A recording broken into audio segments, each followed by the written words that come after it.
Morning, guys. Garrett 83 Customs. Paint correction day on a 67. So go over with you.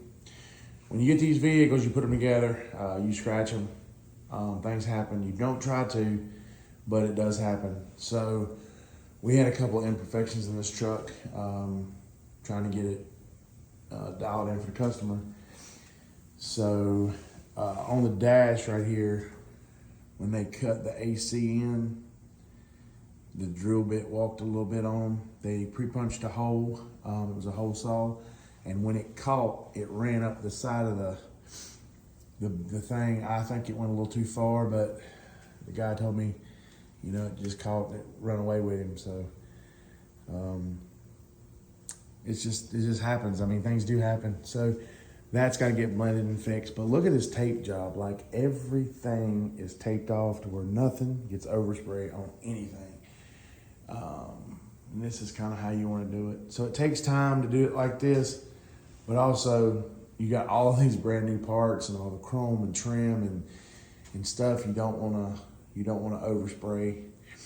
Inside's bagged up.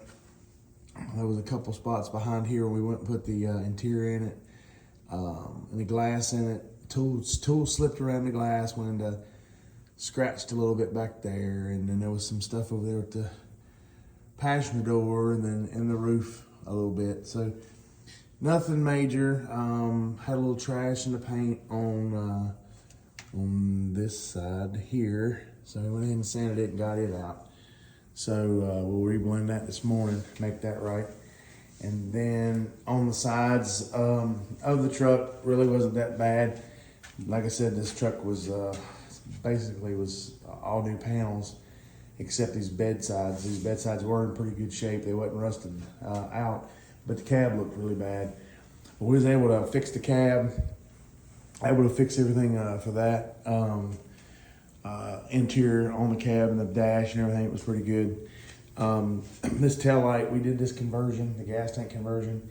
And then when we went back in to put the gas tank in, or the light in for the gas tank, the opening was fine by the measurements we had done.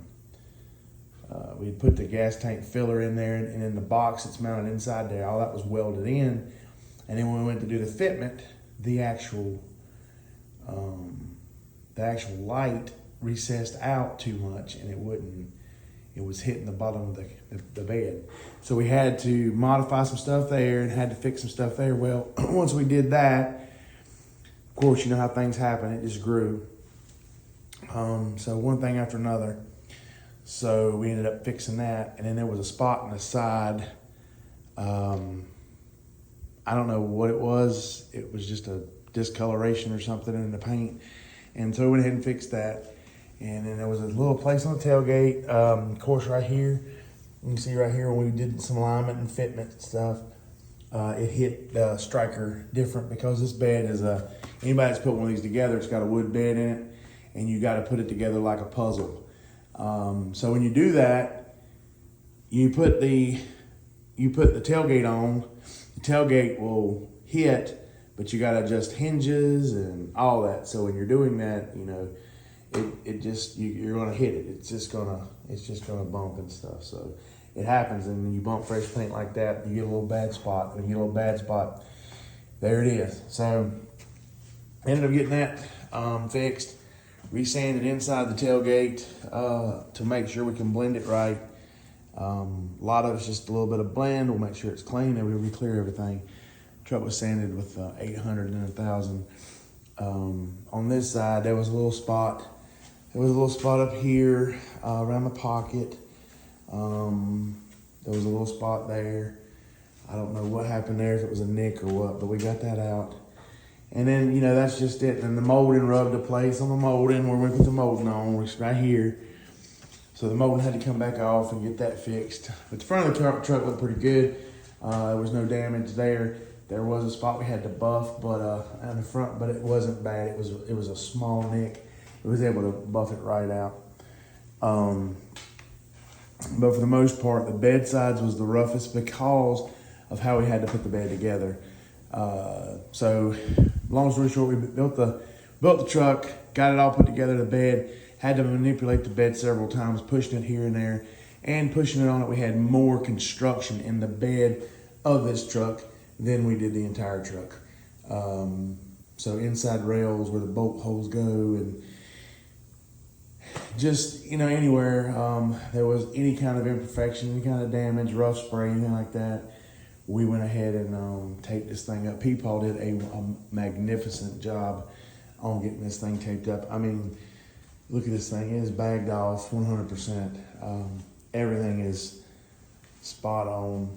So it's ready to go ahead and finish the paint, get it blended up today, get it done, get it back to interior. That is the last thing we do. We have the interior to do. Everything else is finished. Once the interior is in it can go home. We got to mount the mirrors. But other than that, it's ready. So like I said, I'm going to get to it. I'm going to go ahead and get these spots fixed. And when I can get them fixed and cleared off, then that's that. And then we will get this thing together for this customer, because I know they've been waiting on it patiently. Again, that's what happens when you build them though, man. If you want them right, it takes time, and sometimes it goes back to rework and things. And this is stuff that a lot of shops don't show. Nobody's perfect, man. And they put them together to do the exact same thing. They just allow that much in the timelines. And I allow it too, but I mean, it happens. And when it does, you gotta make it right. I mean, it took at least 8 hours to tape this truck like this. I know he worked on it all day yesterday to get it taped up. So there is a lot that behind the scenes that go on to make them right. But I just let you know, guys, this is real world stuff. This is really how it's done. There's no magic wand to make anything work. You just gotta fix it and break it and fix it and break it and fix it again. So the guys that really do this for a living, they understand. But anyway, guys, A3 Customs, we are going to get this thing knocked out, and we're gonna get it back to the customer, and they're gonna be happy and take it to some shows. Truck runs great. We drove it in here. This thing is amazing. LS motor in it, and I'll do some final walk arounds once we get it completed. But this is the last of it. Get this done and then put it together, and it's ready to go home. A3 Customs.